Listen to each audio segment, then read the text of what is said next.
जय झूलेलाल। साईं, 2 हफ़्तनि खां खिल गुम थी वई आहे।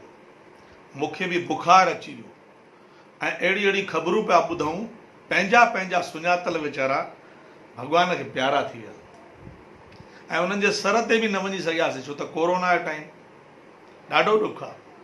हीउ साल ॾाढो भारी आहे साईं। पर मां पियो चवां, मूंखे बि अलाए कोरोना थी वई आहे। मां पंहिंजे हिकिड़े दोस्त खे लॻायो फ़ोन, उनखे कोरोना थी हुई, ठीकु थी वियो। पुछियोमांसि, यार कोरोना आहे छा? चई, यार कुझु कोन्हे यार, पैरासिटामॉल वठिणी आहे, बुखार अचे त हिकिड़ी मल्टीविटामिन गोरी ज़रूरु वठिणी आहे, एजिथ्राल वठिणी आहे, एंटीबायोटिक 4-5 गोरियूं हुन मूंखे लिखी मोकिलियूं साईं। ऐं चई काढ़ो पी 1-2 दफ़ा ऐं भाप ज़रूरु वठिजांइ। सभिनी खां ॻाल्हि अथई, चाहे बुखार हुजई न हुजई, कोरोना न बि हुजई, भाप वठिजांइ।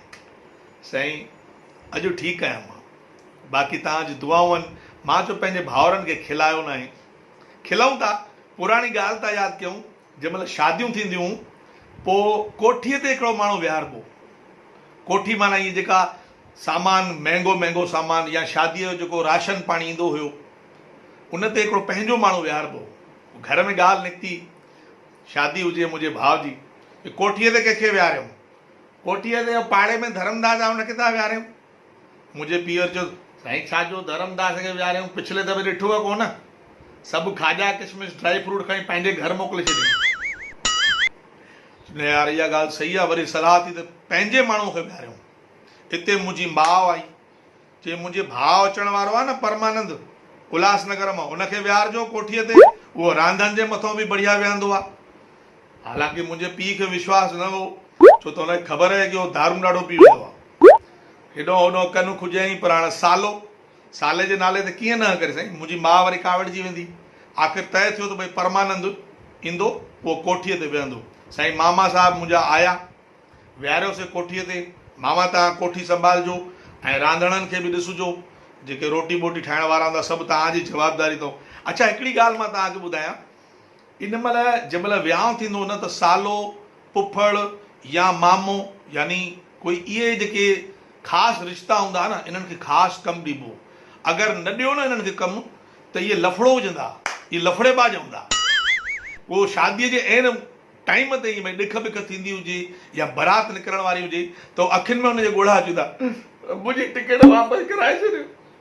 अरे भई टिकट तुंहिंजी छो करायूं, छा थियो? न बसि मुंहिंजी टिकट कराए। भले ई कोई न कोई लफड़ो विझंदा हुआ।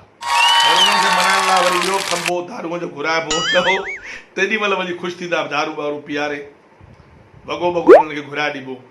असांजा मामा साहब आया, चए भई दवा घणी घुराई अथव? असांजा पिता ॿुधायो, भई 2 बोतलियूं। 2 बोतलनि में थींदो आहे, तव्हां बि असांजा भेणिया आहियो, पर आयो पक्का रुपए में 4 आदियूं आहियो। असांजा दादा साईं चुपचाप ॿुधे, साला साईं शींहनि खे ई प्यारा हूंदा। आख़िर उनजे चवण ते साईं पेटी घुराईसीं सॼी दारूअ जी। पर शादी ईंदे ईंदे अधु त पहिरियों मामो ई चट करे, वरी साईं ख़बर पई त माल ख़तमु थी वियो आहे, वरी ॿियो घुरायोसीं।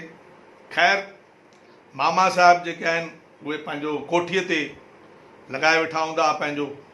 ऐं जीअं ई रांधो आयो, उहो रांधे साईं सॼो ॾींहुं पियो चकर लॻाई, हथ ॿधी पहुतऊं, सचानंद पकोड़नि जे लाइ ॾिसजांइ, बेसण घटिजी त न वेंदो? साईं कहिड़ी ॻाल्हि था कयो मामा साहिब, 2 बोरा बेसण आंदो आहे। न, वरी बि सना पकोड़ा थींदा, थुल्हा थींदा, बसरनि वारा थींदा, ऐं ॿियो बिहनि जा पकोड़ा बि थींदा। त बेसण तूं अञा घुराए वठि, पोइ न चइजांइ। हिकिड़ो ई कमु, भई पकोड़नि जे लाइ बेसण घटि त न थी वञो। भले हुनखे पकोड़ा पसंदि आहिनि साईं, त उहो बेसण हर हर पिया पुछनि। आख़िरकार हुन सचानंद जेको हुयो सिंधी रांधो, उन चयो भई घुरायो बेसण, ॿियो बि घुरायो। ठीकु आहे भई, हाणे तव्हां चओ था। वरी साईं, पर हाणे कंहिं महिल हुनखे बचति बि कराइणी आहे मामे खे, त मामे चयोसि, ॻाल्हि त ॿुध सचानंद, गिह जा टीन घणा घुराया अथई? साईं 6 घुराया आहिनि। 6 वरी छा बाबे जे लाइ घुराया अथई छा? माण्हुनि खे बीमार कंदे छा? 3 खोड़नि, तूं 3 हेॾे रख, 6 मां 3 टीन खणी वञ। सचो गिह घणो घुरायो अथई? सचो गिह साईं 5 किलो ख़ाली, बसि 4 किलो वरी उहो दॿाए वियो। खाजा जा ड्राई फ्रूट घणो घुरायो अथई? मामा 5 किलो घुरायो, वधीक न घुरायो। 5 किलो पिणी जो माल छा में विझंदे? अरे भाई मामा ड्राई फ्रूट घुरायो आहे, गजर जो हलवो ठहंदो, सीरो ठहंदो, ख़बर आहे 1 किलो पवंदो आहे, असां रांधण पुराणी ॼाणूं, किलो बसि, पर उहो बि साईं माल मेड़े वियो।